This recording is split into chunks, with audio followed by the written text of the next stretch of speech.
My sister framed me of rope 8 years ago, but the truth has finally been revealed. My sister Rachel was always the golden child in the family. Growing up, she could do no wrong. High school ended and I didn't complain much, but I felt I had to move out and explore things on my own as well. For the next few years, I went to college in a different city, and in 5 years got my MBA. Managed to land a job back in my home city. During this time, my contact with the family was minimal except for the birthdays and visiting them during the holidays. My sister was never the brightest of the bunch since she barely managed to get through high school. She dropped out of college and my parents helped her set up a small clothing shop so she could get off her feet. I was happy for her, but I had my own life. I also had a boyfriend, Jack, who I met in college and was from the same city. When we returned back home, we moved in together. He was also able to find a job soon enough, and we started to focus on our lives and each other. It was during the holidays of 2006 when I introduced my family to him. They were surprisingly warm and receptive towards him and also made me feel more loved than I had experienced in the past 22 years of my life. I noticed my sister was looking at him during that entire gathering, but thought nothing of it. Since then, she started frequenting my apartment a bit too often. We went from meeting each other once in 3 months to almost daily very quickly. At that point, I had to draw boundaries and tell her that she's welcome occasionally, but I did not like her presence in my place daily as she came during the evening when Jack and I were both at home and tried to unwind after a hectic day from work. That erupted into a huge fight with my parents. In the end, she apologized and said that she would not bother me. Then onwards, she used to come only once a month on a weekend, which I was okay with, and made attempts to make small talk with Jack, which was still fine by me as it never was anything beyond that. Things went on this way for some time. And in 2009, he proposed to me, and we announced our engagement to the entire family. My parents were happy for me, but my sister just shook my hand and left the small party I'd organized for this occasion. After that, I didn't see her for a couple of weeks.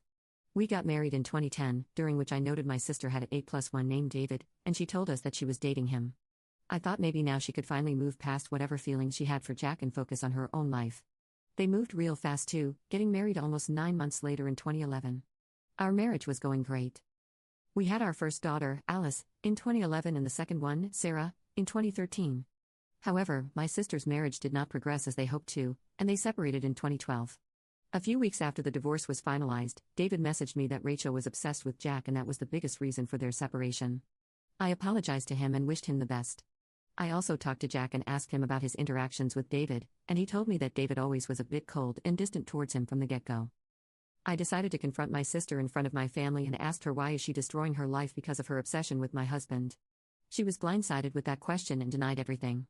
We had a massive argument that basically ended with me forgiving my sister and telling her that she is no longer welcome in my house. Both my parents and Jack talked to me and convinced me that no matter what, she was still family. So for everyone's sake, I decided to be amicable. It was then that it felt like she was genuinely working on herself and we went on with our lives. Fast forward to 2015, I can still recall that day vividly. It was the 25th July and I was running multiple errands. My husband took both our kids to see their grandparents. It was sometime after lunch that I got a call from my father telling me to come to their home and had a lot of anger in his tone. As soon as I entered, I noticed a lot of tension in the air. My husband was a crying mess and my parents were trying to console him. Some of my extended family members were there as well. I asked what happened, only to be hit by being called a rapist by my parents. I was shocked and confused. They claimed that a party I went to a couple of weeks back, I had decided to rope a guy and then texted him to not tell anyone about otherwise, there will be consequences. I had known this guy, Scott, for some time. We went to high school together and he was a part of the larger friends group that I occasionally hung out with. As per him, after the party, which was at a club, I followed him to his car and did it there. He shared screenshots of the alleged conversation with my husband and told him this entire tale.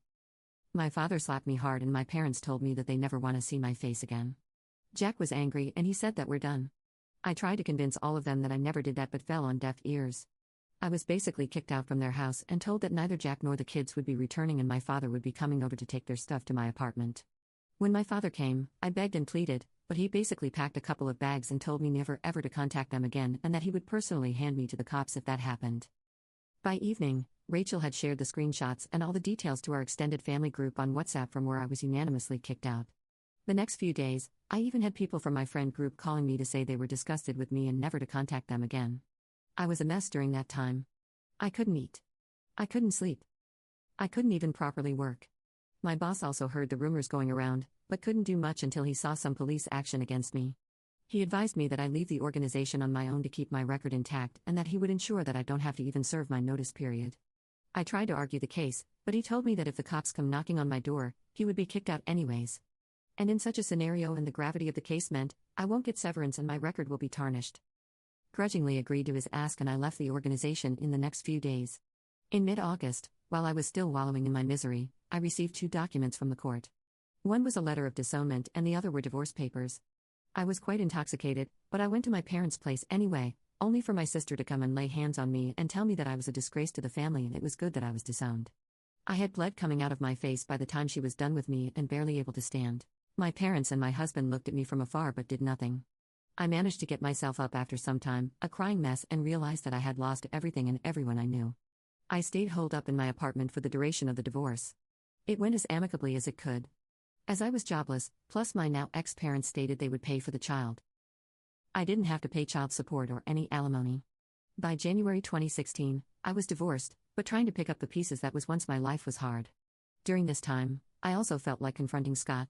But the more I thought about it, the more I realized it could have made matters worse for me due to the men-centric laws in my country meant one phone call, and I would be looking at 5 to 6 years in jail.